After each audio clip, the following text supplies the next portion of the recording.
to tackle this topic. I will restart. Hello, everyone. Welcome today to the Reuters Events Insurance Predict, Prepare, and Respond to Natural Catastrophe Claims with Speed and Agility.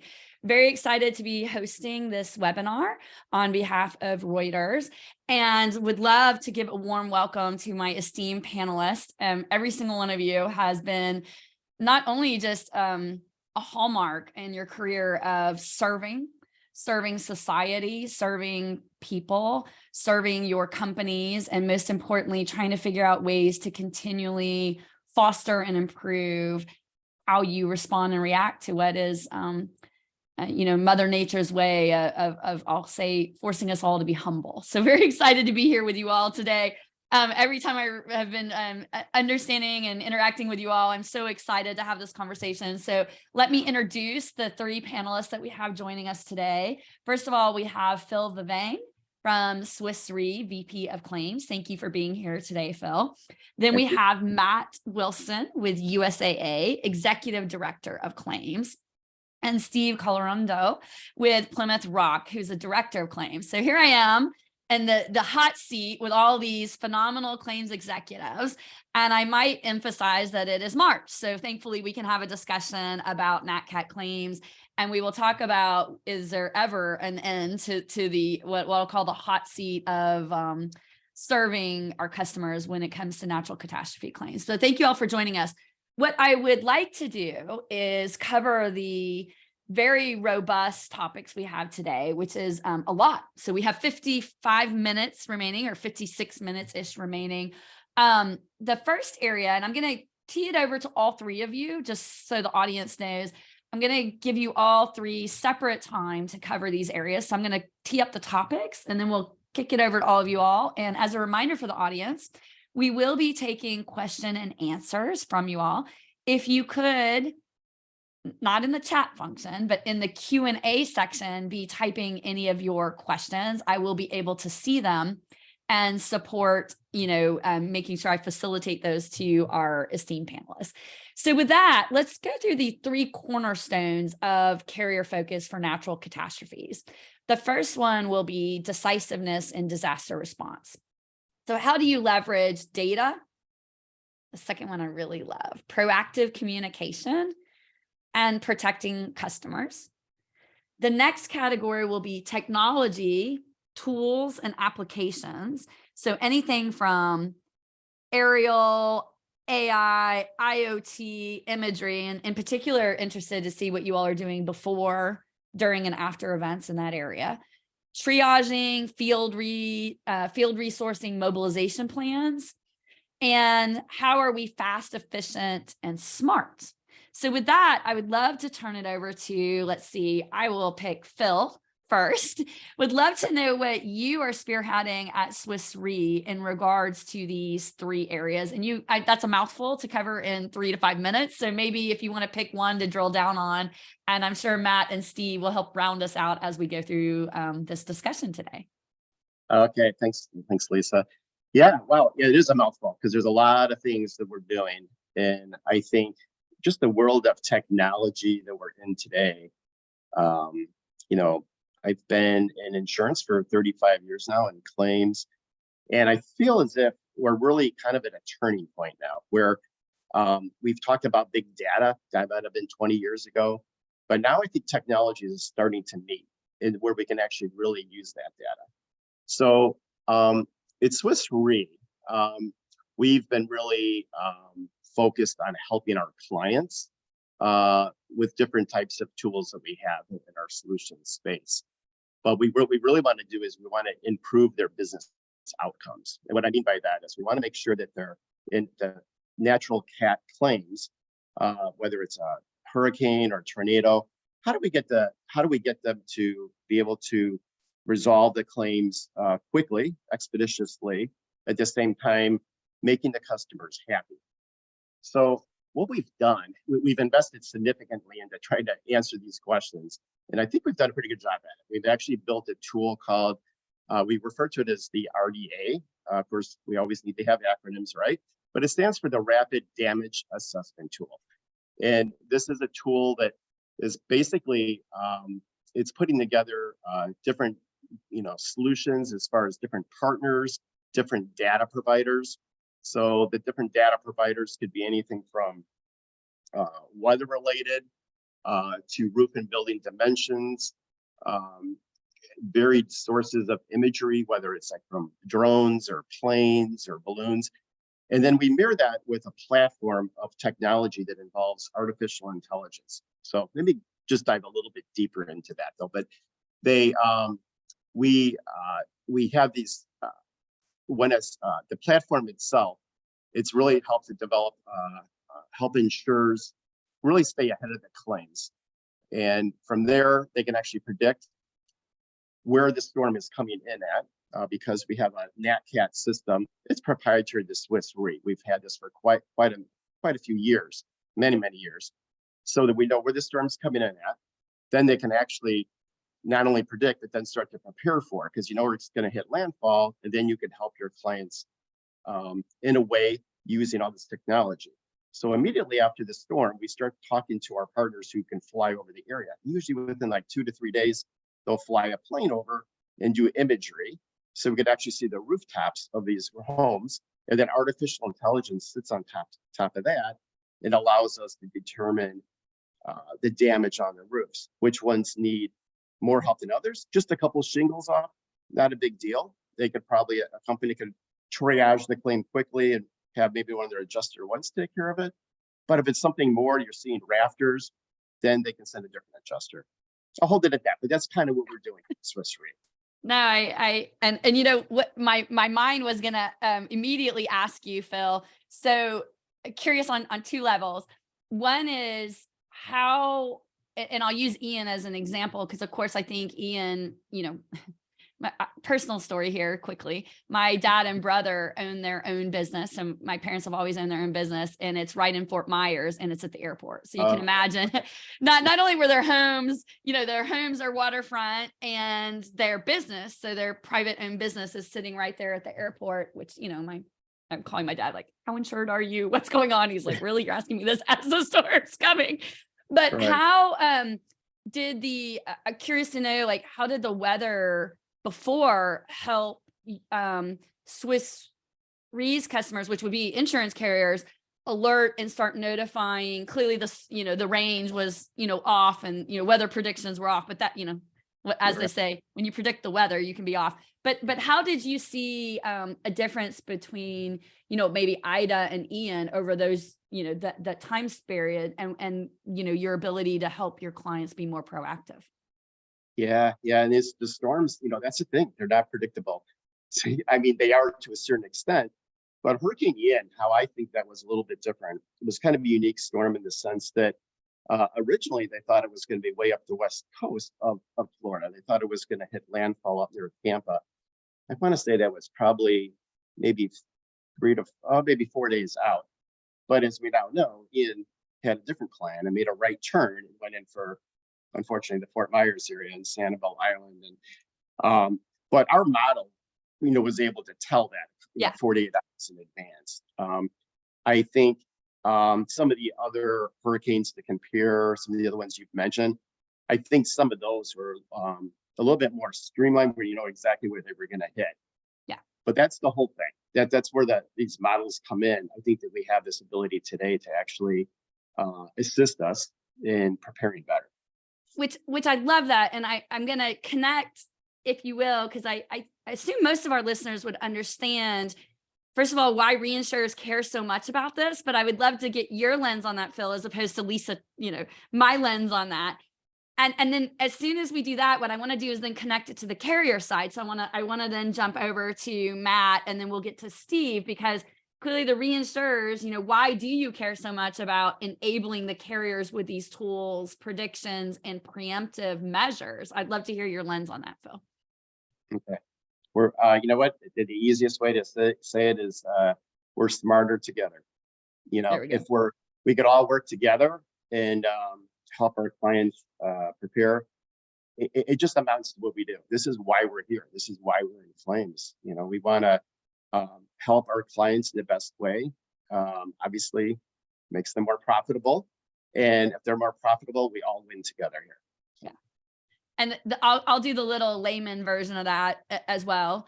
There's the purposeful side of it. And then I will say that once a natural catastrophe has reached a certain amount, almost all of it starts attaching to reinsurance. So there's this immense, like, not only economics of being together and then trying to solve these big societal problems together with the power of our industry, which is incredibly important. So let's take that to the carrier side. And maybe Matt, again, we've heard about tooling, preemptive preparation. So how is your role at USAA, I'll call it, maybe taking that preparation handoff and leveraging it? So what are you doing to enable technology communication? I'd also love to hear from you a little bit about during. So how are you using tools during an event to protect your members? Awesome. Yeah. Hey, Lisa, happy to talk about that. Catastrophe planning is really a 24/7 event. I think this year PCS declared events were averaging a CAT every 4 days. And so as you talk about preparing and planning, that's absolutely part of it. But yeah, let me absolutely touch on what happens during an event. And so, what often gets a lot of press and attention, and rightly so, is these large catastrophic events. You mentioned Ian. Elliott was another highly destructive storm, right? That kind of went up the East Coast and caused a lot of damage. And so while we absolutely plan for those events, a lot of the small pocket storms, the hailstorms, the wind events, stuff like that is also very much on the mind and what causes a lot of busyness within our industry. And so specifically within an event, hopefully you had a plan.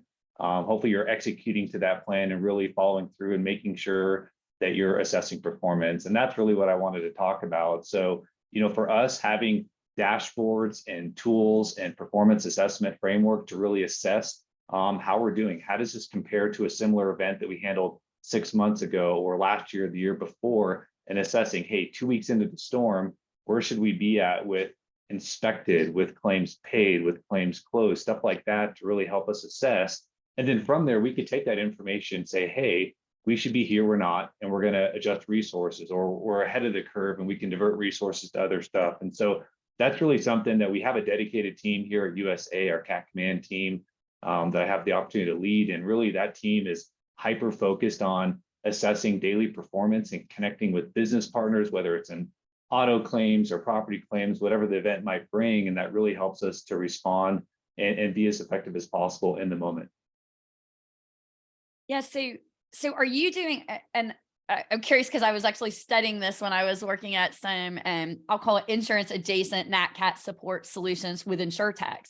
Are you all doing any advanced signaling? And so clearly on the claim side, you've got to establish the war room. It's 24/7. It's kind of this relentless thing that I don't think people understand. I want to ask you about triage in a moment, but are you doing any like Phil and I were just talking about, like, we think it's coming here.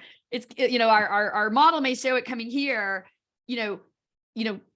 insurer, get out, evacuate, do whatever. Are you doing any signaling? I'll call it signaling to your policyholders during.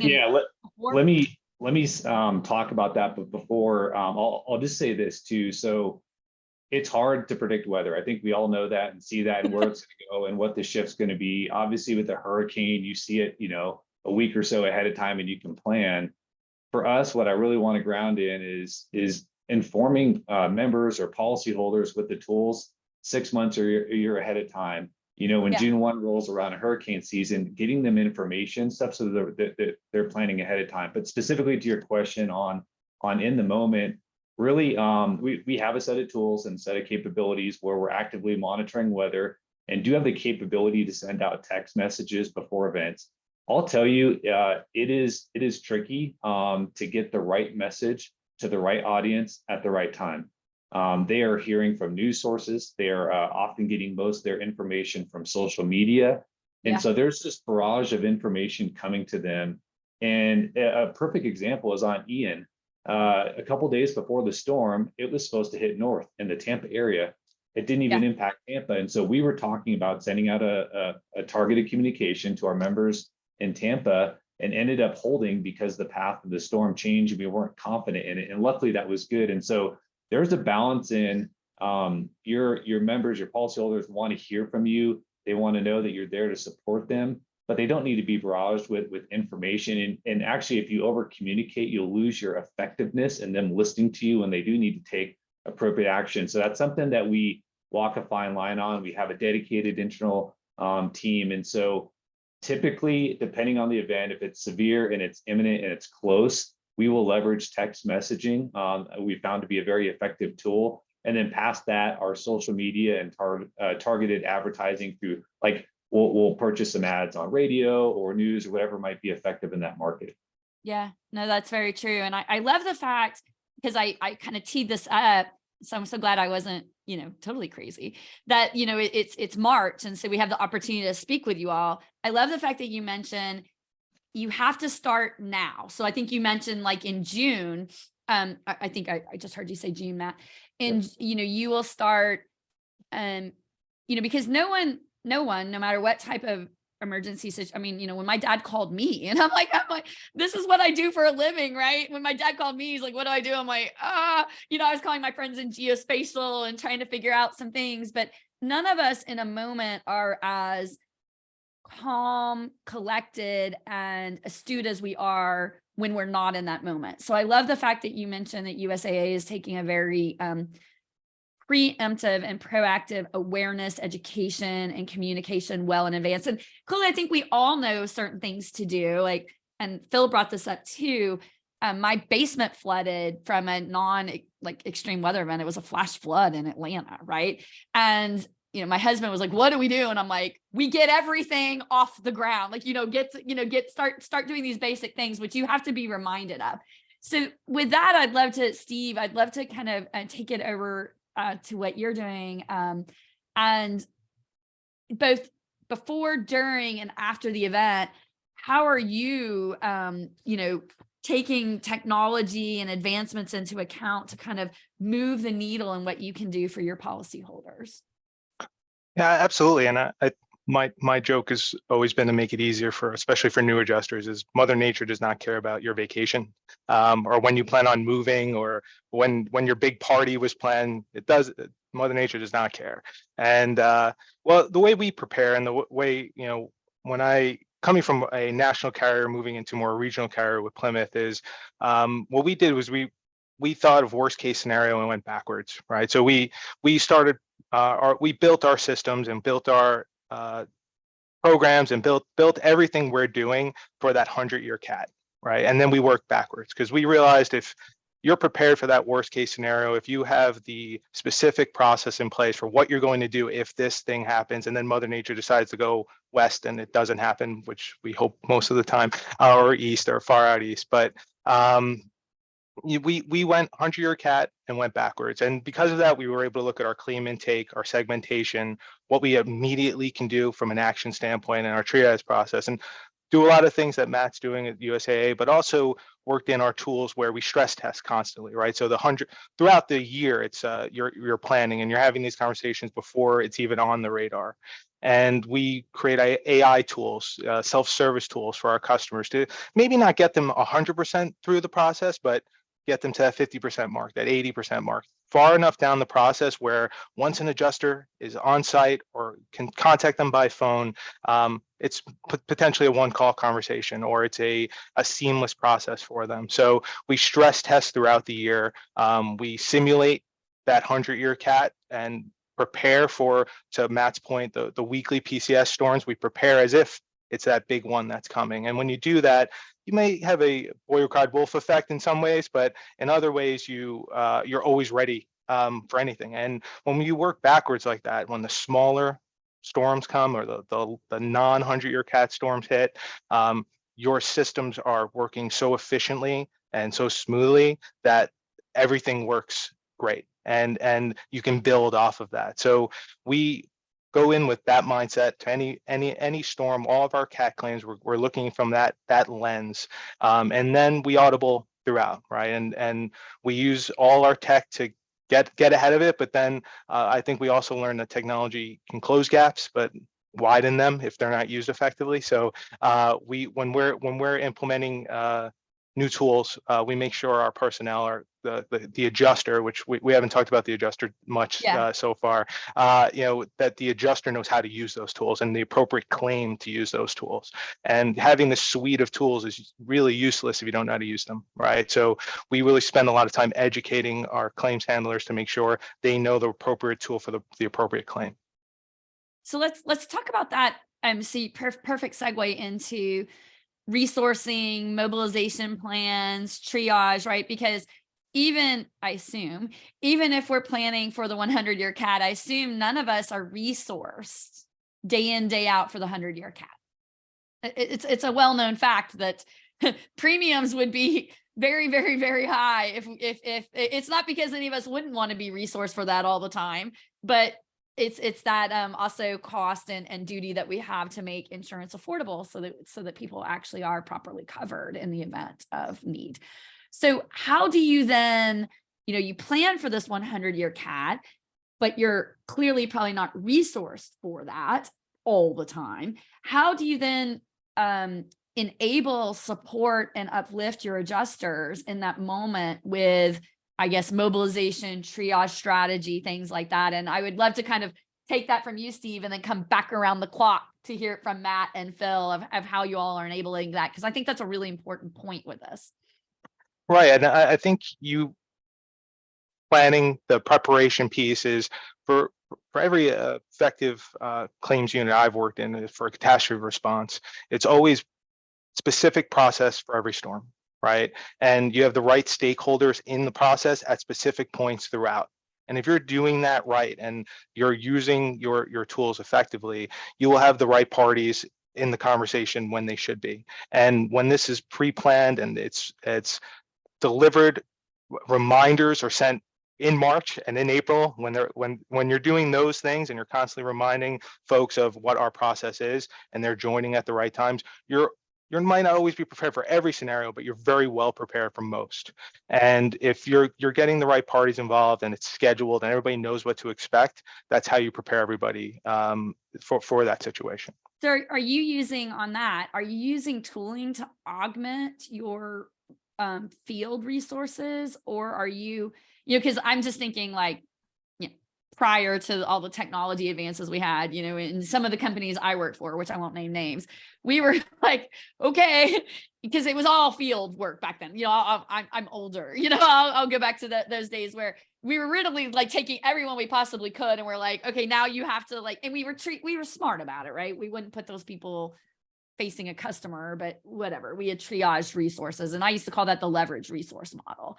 Are you using tooling now to triage and leverage your resource model in more sophisticated ways to help with this? Also just sending people in, you can't send people in until certain conditions are cleared, but now we can do aerial things that we used to not be able to do. I think Phil mentioned within 24 to 48 hours, we can usually have planes in the air, et cetera. So how are you also maybe leveraging technology for that? And then again, I want to swing around to everybody else on that one. Yeah, great question. I think one thing we do is because there are so many storms and there's such a vast history, we're able to model storms as they're coming on and look at past storms and what was similar and what areas were hit and what were areas that were difficult to hit to get to, and where is our specific policies in force in those areas. And we are able to get ahead using those tools. And obviously the model changes, like you said earlier, but if we're doing that, we're going to be closer to prepared than not. And then of course there's curveballs, power outages and roads closed and illnesses and flat tires and all of that good stuff that comes with it. But if you're using the technology to model what prior storms look like, you get a pretty good assessment. It's never, because it's just like trying to guess the weather, where you're never going to be 100% accurate, but you can get close. And if you do that every time, you're going to be closer than not. Yeah, no, I totally agree on that. Matt, sorry. I was thinking about one of my friends works at a weather company that a lot of insurers use. And so my brain had switched to him for a moment. He and I did a podcast together about this, about predicting the weather actually, and how much more accurate they actually are getting within scenario modeling. But Matt, what are your thoughts with what USAA is doing again on this let's hone in on the triaging, the field adjusters, tools, techniques. What are you all doing in that moment? So once it's hit, how are you leveraging this to kind of, again, speed, agility, and scale? Yeah, absolutely. And, when you get these, we'll kind of focus on larger events. It's really that surge at the onset of the storm is, what often can cause problems, can create bottlenecks in your system, whether it be responding in the phone channel, responding to, digital loss reports created on mobile or .com, whatever it might be. And so, as Steve mentioned, the planning that they do, we also do a lot of those things as well. So having models that says, okay, if it's a 0 to 5K claims event, we're going to do this. 5 to 10 is this, and having that in a package and seeing is really beneficial. But every situation is unique type of claim. Like you're going to respond a little bit differently if it's wind or hail versus a hurricane or a heavy flood event, and I think that's important to understand. It's also important to understand, you talk about resources, what's the health of your overall claims business? You got to remember, you have normal claims still in the system that you've got to get to. And that person with the water claim in Washington is just as important the person that just had the hail claim in Texas. And so seeing all those things together really helps you formulate a response. But in terms of triage, you've got to have resiliency in your program. You've got to have that multi-pronged strategy. And that's really what we have focused on. And so we have multiple avenues in which we can handle incoming claims volume, both internally and externally to surge based on type of event. We have dedicated resources internally at USAA that are dedicated to CAT. And that's kind of unique. We have teams that I lead that are, all they do is handle PCS coded CAT claims. That really gives us some resiliency internally, but partnering, there's a lot of great partners out in the industry that are catastrophe focused, catastrophe based adjusting companies that have surge mechanisms that are built for this type of stuff. And having the right key strategic partnerships has been beneficial to us and helping to surge and respond. And then last thing, like I'll talk about is from a process standpoint, there's often things you could do to bring speed within the process, stuff you could do to help your teams move faster, taking off any maybe restrictions that may exist, and so that you can help them serve people faster, adjust claims more quickly. And so, it kind of goes back to people, process, technology, right? In those buckets, you've got a lot of ability to flex. That's really where we focus on to make sure that you can surge and get the assignment set up for inspection as quickly as possible. And then past that, like, okay, great, I've got, our members contacted, we've got inspection sent, but what's going to happen next? Estimates are going to come in, and you've got to make sure you have the right resources ready to go, get settlements out and those things happening. And so it's a continuous life cycle throughout the process, but those resources that you have and the processes that you have built should be able to flex throughout the process to help you move through each event. So I'm curious on that before we switch to Phil, just real quickly. Clearly, I've been doing a lot of work on like digital enablement, a first notice of loss, meaning like empowering the customer to kind of to help some of the phone surge and the online surge, although we can talk about the fact that they'll need cell reception first. I know T-Mobile was like dropping in pods down to Fort Myers when all the cell towers get knocked out. But I know there was, there's a lot of digital enablement, from Japan to the US to Australia, et cetera, where consumers, can be more empowered, clearly with a balance of needing to be helped. Are you seeing those techniques being deployed? How is that coalescing together?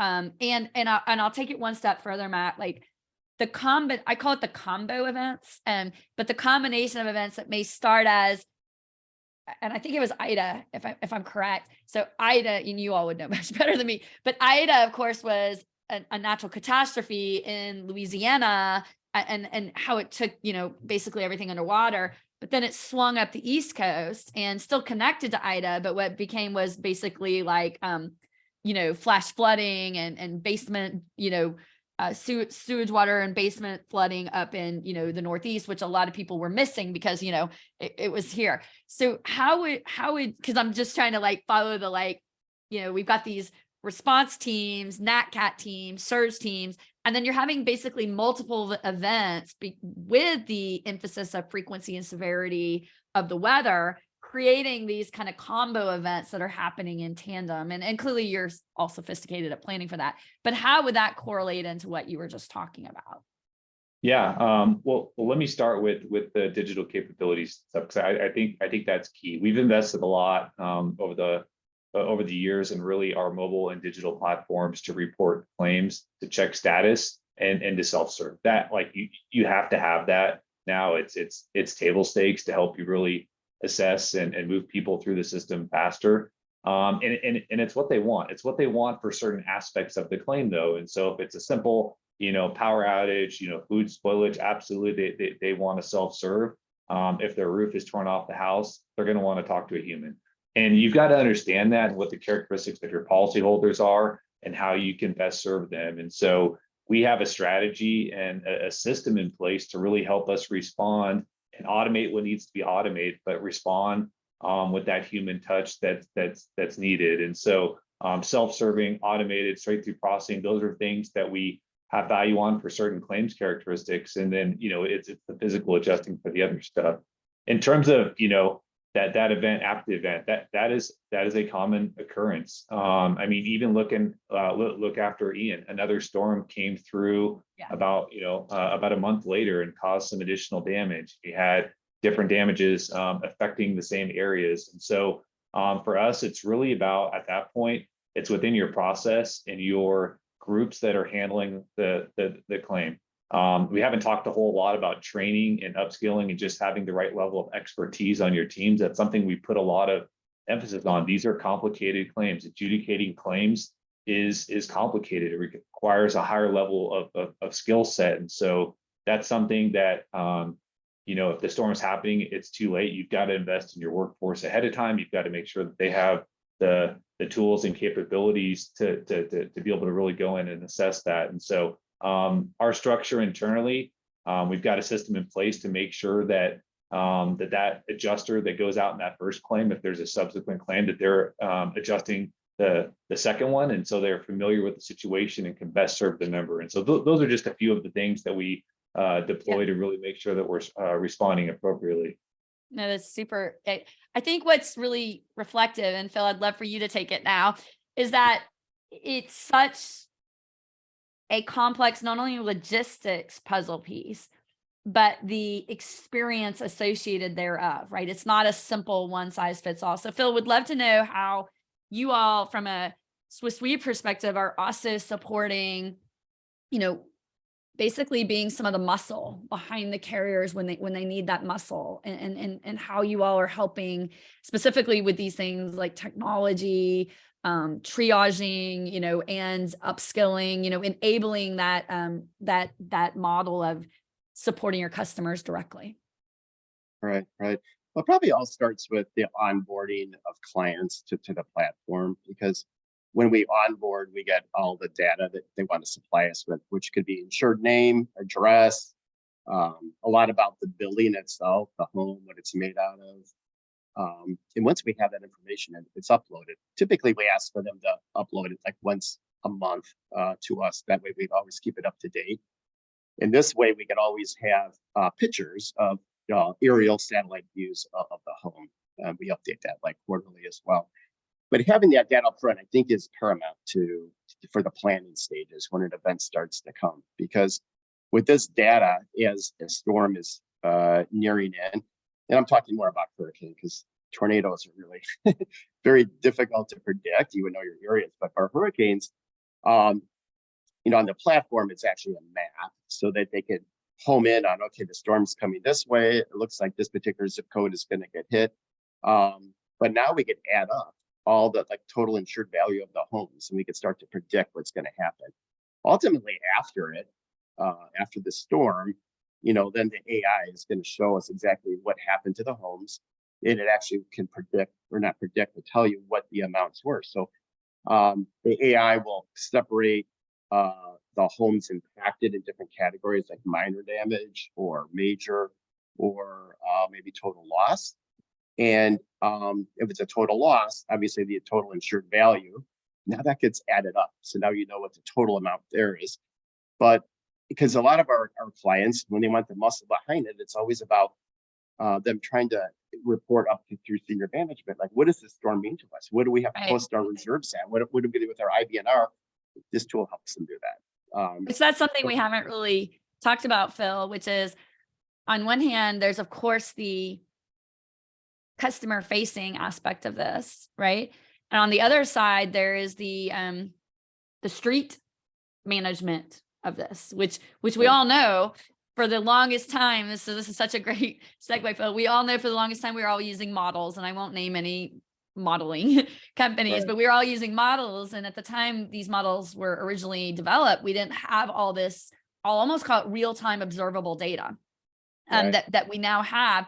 And so the NatCat traditional, I'll just use the word traditional modeling, didn't have these real-time observable, like we didn't have drones and LiDAR and SAR and air, all the things that we have now. And the AI, of course, wasn't existent. So I think there's increased pressure from the street, I'll say generically, to say, well, what is the exposure here? What are we looking at as well? So Phil, would love your lens on that. And then I think once we do that, I'm going to start. So for the audience, more Q&A, if there's anything you want to throw in the chat, because I'm going to start grouping the questions and teasing them out to the three panelists. So yeah, Phil, love your lens on that. Okay. Yeah. Excellent. Yeah. All the technology and data that's out there. I've heard some of the other panelists talk about having partners and having people that can help you with that data. I think is what's really helpful for this. I with that amount of information that you have now, I think the triaging piece of it becomes way easier as well. Not only because you know about where to put the adjusters in the area, but maybe you hired a third-party administrator. You could actually help them figure out where they need to go ahead and set up. But not only just the adjusters, but at different levels of adjusters. For probably the first time with this technology offers, not necessarily the first time, but what it offers people to do is maybe their management staff doesn't even have to be in the state or anywhere near the storm was, but from their desk, they can actually start determining where to send specific adjusters. Maybe they don't have to send adjusters to the homes that have minor damage. Maybe those are the ones where they ask the insured to just quickly send pictures and they pay off an estimate. Maybe it's going to be under 5,000. Maybe it's one with shingle issues. Then you send the adjuster ones, maybe the ones that know how to do that kind of work. Or if you're seeing rafters, now you need somebody definitely needs to be in person there. But it's for the company to figure out. But it helps them triage. We calculated just some rough numbers that triage in this way could potentially save up to like 40% of cost just by putting the right people at the right place. So that's huge as we think of sustainability. And I'm going to switch the questions in just one second, but clearly we think of sustainability as climate, but then there's also the entire spectrum of ESG, right? And one thing I think I'm seeing insurers do, which you all are just, a testament to, is focus on, if we can't change the frequency and severity immediately, like there's things that we can all do for climate and to hopefully impact frequency and severity. We can actually change sustainability by decreasing costs, by doing better triage. I was talking to another group of supply chain experts on, we can use all this information to start to pre-purchase materials and labor in almost a derivative or hedged way that says, we can avoid these surge demand pricing if we can use technology to enable us to be smarter about that, which all ties to sustainability, which is, I think, an interesting wrapper that you were just bringing up, Phil. So I'm going to make sure that we get to some of these questions. I see two coming through that are both oscillating around the concept of fraudulent claims. And I think I'll bundle them together and then tee it up to, whomever of you wants to take these questions. So whoever wants to take fraud first, let me know, and then the others can bounce back and forth on it. The first one is, what are carriers doing to identify potential fraud when handling a claim quickly? So clearly you're trying to be fast, expedient, also just empathetic, right? Like get people the money that they need. And so that was the first question, like, how are you balancing that against that? And then there's one very specific on, are carriers and or reinsurers running policyholders in the expected pass through an incoming event through a fraud score model. And so I don't know who wants to take fraud first, but then I'll let the other two weigh in on it. So maybe any takers? Yeah. Yeah. Hey, Lisa, would be happy to. Great question. It's absolutely something that's on our minds as you go through events. You're trying to respond and get people taken care of that have their lives disrupted, but fraud still does exist. And so a couple of things, we do have an automated tool that really helps us identify and predict when fraud may be present, but really it's really the adjuster being aware of the claim circumstances. And so specifically, we do a couple things around fraud heading into a CAT event.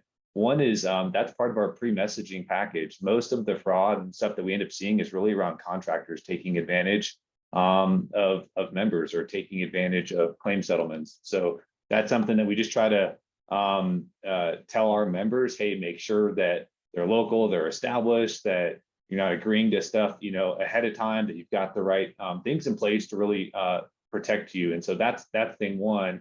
And then as the event progresses and maybe fraud is identified on the claim, we've got, obviously an active SIU team, right, that is investigating and looking at these claims and partnering with our adjusters to help them identify, resolve, and ensure we have accurate claims handling. That's really important because it not only protects that member of that situation, but it's for the entire membership.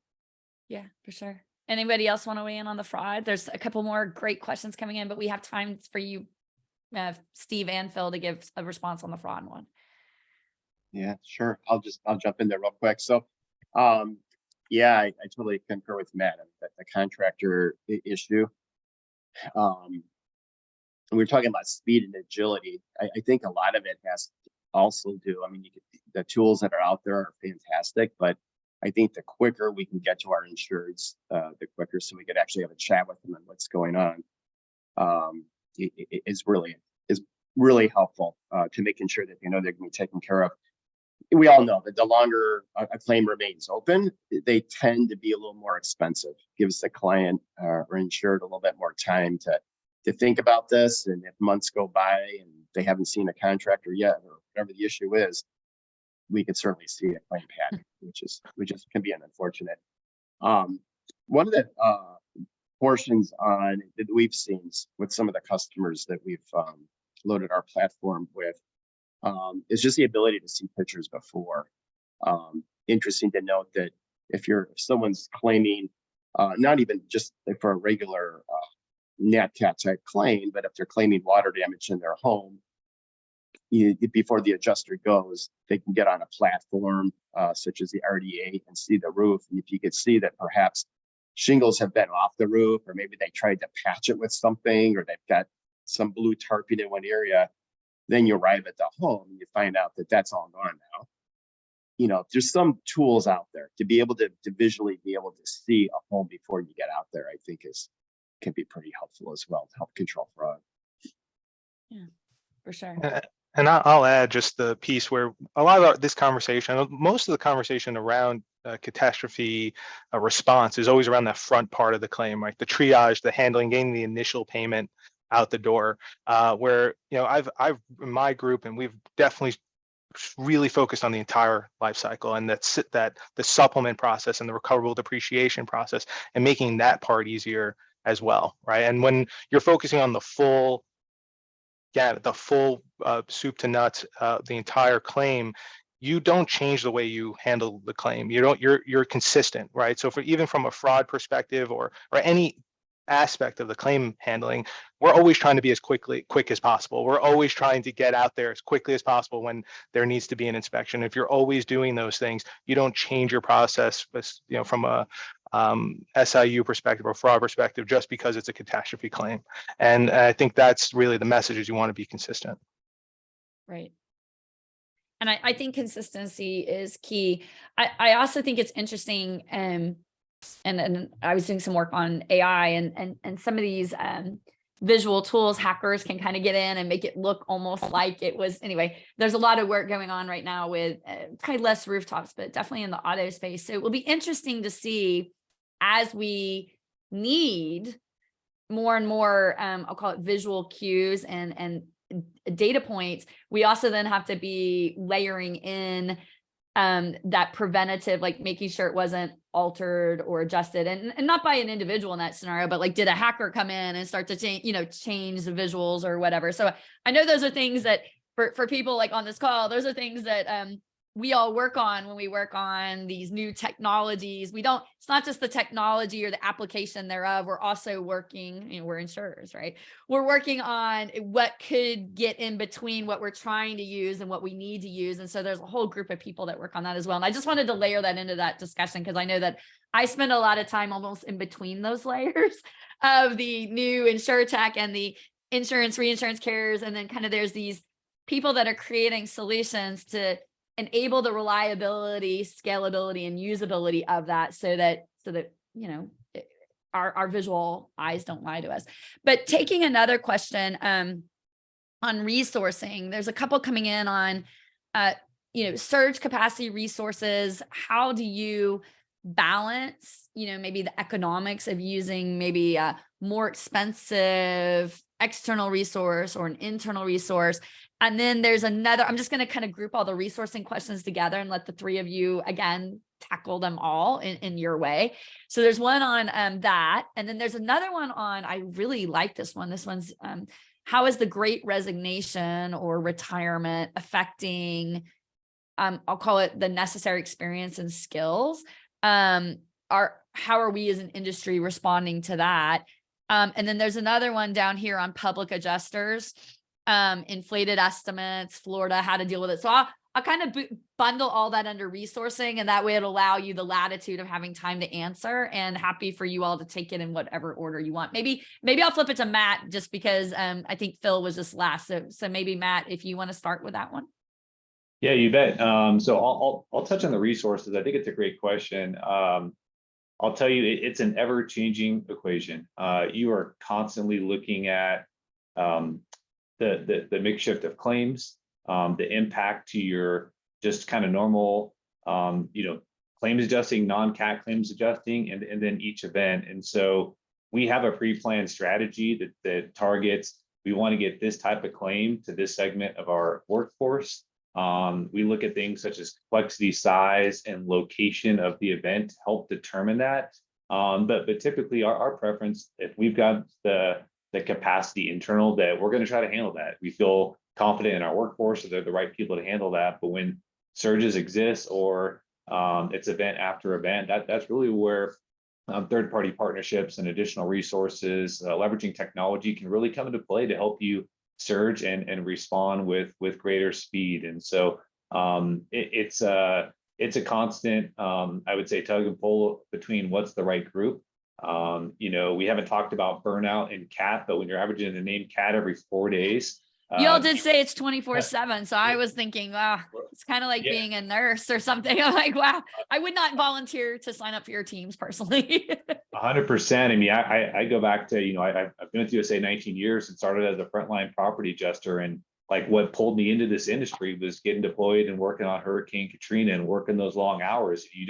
You're drawn into it, but investing in your workforce and making sure that there's balance there is really important. And that also goes into our decisions and really how we resource, how we plan, how we prepare, and how we respond.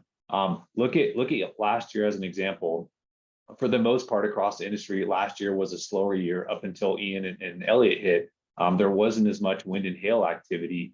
In some periods of time, it was down 40–50%. And so you've got to account for that and make sure you have the right, surge mechanism, so that you can keep your internal resources busy, but also leverage those external vendors that you may or may not be partnering with.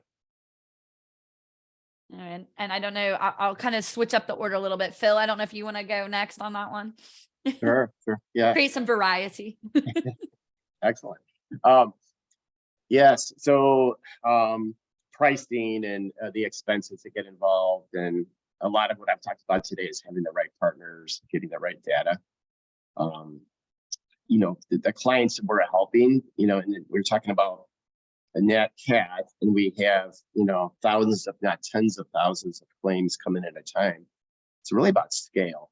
And on our platform, you know, as we continue to have a lot of clients sign up with us, it helps us with expense. Very much negotiated rates, which makes the tool itself just very reasonably priced. So that's one avenue. I think in the beginning it was probably the first person's question about how you control expenses, but I think that's one way that you can do it, is being on platforms that combine all the partners that are needed. The other piece here that I wanted to touch on was the tech, and I don't know that some of our clients are doing this, but not all of them. You know, some of them, you know, with this great resignation and pretty much all our clients, when we talk to them, yes, they have fewer adjusters, and it's becoming more challenging to find the right people and getting our younger generation involved. But there's other ways to do it. And again, I think it comes down to tech and having platforms. You know, there is the ability to have qualified contractors and perhaps adjusters in certain NatCat events. I mean, I think if the home is severely damaged, you probably want someone in person representing the insurance company there. But in a lot of these claims, you could actually just, perhaps the adjuster could be sitting at a desk miles away. And if it's minor damage, you know, getting a little bit more than minor, maybe they could just check a box for qualified contractors. And these are the type of contractors that I think we probably have all worked with. They could go out there, take the pictures. They know what adjusters want, and then they can send you an estimate, and they can start working the next week. Doesn't always happen that smoothly in a NatCat event, but it does show the homeowner that we're ready to move this, and this could all be done in an instant with the right platforms. Thank you, Steve. Anything on that as well? Yeah, Matt brought up the invest in your workforce. I think what I've learned, especially in the last couple of years, is you invest in your workforce by showing them career progression and giving them a variety of experience. And if you pigeonhole an adjuster to just doing desk, to the minor losses, or just doing field, or just doing CE type work, or virtual adjust type work, they're not prepared to think creatively in the various ways a specific claim can be handled, right? And we really emphasize doing that with the folks that work in our operations, and making sure they can handle claims in multiple different ways, and they can see the claim, get the information, and know what's the most appropriate way for the customer, and from an expense standpoint. They know, if I can handle this perfect in this way, and or provide the customer with a menu of what they prefer, right, in certain scenarios. So it's really investing in folks and making sure they're not doing just one thing, and they're prepared for any type of catastrophe or claim that might come their way. I really love that. I was educated in a liberal arts curriculum, and the tagline is always learning to think, not to know.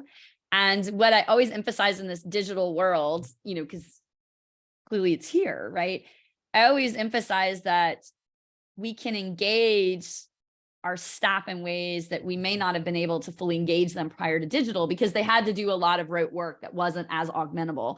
But what that equally means is we're able to allow them to work on things that enact that thinking, those thinking skills. So if we're not teaching those thinking skills, and I'll say this for my own children who are younger, if we're not teaching those thinking skills and the roteness isn't there, then that's where we have this misfire between us, like allowing them to work on all these differentiated things. So I love seeing that you're building that into your, I'll call it your day-to-day, and that they're not just pigeonholed into that one thing that becomes autopilot, that they're really seeing a broad spectrum. Because I think, as we would all appreciate in our careers anyway, the reason probably why we've learned what we've learned over our careers, I think Phil said 30 something years. I mean, I'm right at like 28, is because we got the opportunity to see a lot of things. We were never just seeing this unilateral view. We always got to see a lot of things. And with that, I want to quickly, because we have 6 minutes left, there's a couple of questions in here.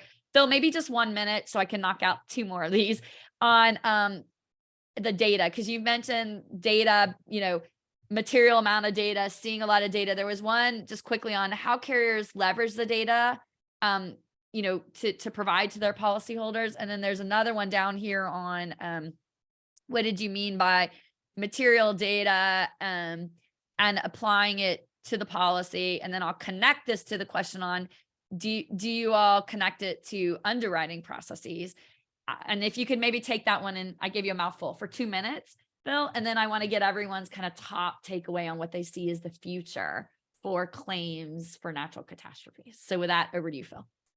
Okay. Yeah. Well, I think data is, I think, how everything starts. And I always think about how things were, gosh, 15, 20 years ago. Again, we were always talking about data. But it's truly what we need to bring in the technology piece of it. But it's got to be the right data at the right time, working with different providers. And a lot of it could be data that your company already has, historical data. Like it could be used to help. Ultimately, I think the tools themselves that are out there, they're probably only as good as the data is. But I think part of the question was related to underwriting. Could it be used on that? Yeah, absolutely. There's very similar tools out there that we actually have as well, but they're ones in which using data, a whole bunch of different things can actually help in the underwriting states of looking at a risk and being able to visually see the home and what it looks like. And is it in a crime area? Is it, how old is the home? And all that piece. There's probably 100 different data points you could have on a home as well that could help. Yeah, no, that's amazing. And so first of all, I want to wrap this up by saying, I mean, it's just been a phenomenal discussion, and you three are just, it's so encouraging. I think sometimes people see like the downside of our industry, or the, am I going to get my claim paid or whatever, but it's so encouraging and uplifting to see all the depth and breadth and innovation that you all are focused on, and not just, I'll call it all talk innovation, but actually like in the war room, applying it in the moment when it matters most. So with that, I'll tee it over to all three of you to give a 1 minute, what is your hope, aspiration, and what do you see next as the future of, NatCat claims? And I'll start with you, Matt. Hey, Lisa, thanks so much. It was great to be here. Really, there is a lot going on in this space. If I really had to boil it down into kind of what's the future and what's next, I would really say sophistication around predicting weather events and modeling so that you can respond even faster. If insurance companies are able to understand weather patterns and have the resources in place to adequately respond and prevent bottlenecks in the claim system, that's really going to serve both, obviously policyholders, members better, but also help us respond with greater speed. And there's advances in those space. I don't think it's quite yet realized. We're still working through it, but I'm most excited and interested in that space currently. That's awesome. Steve, over to you. Yeah, I would agree with a lot of what Matt just outlined, but I would say it feels slow, but it happens quick, and it really does. And there's the different methodologies, the ways of handling claims, the predictive models. These are all advancing so quickly that you have to stay on top of it and be ready to change, because the customers will want the change and expect the change. So my takeaway is just, we're all taught about change management, and we're all taught how important it is to be able to be able to move at any given time. But it's true. If the technology you want to keep up, because things are going to get faster and quicker. Thank you. And Phil, over to you. Yeah, thanks. Yeah, great discussion today. Very energizing on where we're going with this. And I agree both with Steve and Matt have to say. Probably on my plate right now, the things that I keep thinking about, I kind of see this as a little bit of an interrupter. But again, going back to platforms we have that get help with NatCats, is the ability to do autos. Like after a natural catastrophe like a hurricane, there's salvage companies working hard to pull all the vehicles out of the water. Why not start 48 hours ahead of time? You could do that 2 days ahead of time if you could actually figure out how to predict and then actually respond before the hurricane comes. Pull these cars out. If you actually just pull in information on VIN numbers, now you could actually determine the actual cash value of each vehicle. And just for layman's terms, you could put those all on a spreadsheet, sort it by highest, and ultimately you're going to wind up with all the Bentleys and Ferraris on the top. Start there. It's very simple. You can prioritize, get the wreckers in there 2 days before you know where it's going to hit landfall. Pull the cars out. You could save any insurance company millions of dollars based on that alone. So that's what's keeping me awake at night. So I've got like 30 seconds to wrap this up. First of all, thank you, of course, to Reuters Events Insurance for hosting this. There's lots of upcoming conferences. In April, we have AI USA. In June, we have the future of insurance. And in September, of course, we have connected claims. So super exciting for all the content, speakers, thought leadership that they bring to the industry. It's truly just encouraging to be part of this industry and to get to continue to usher and champion these things forward. And for me, I take away, it's all about being proactive and preventative. So thank you all for being guests today. And thank you all for joining us live. Thank you. Thank you.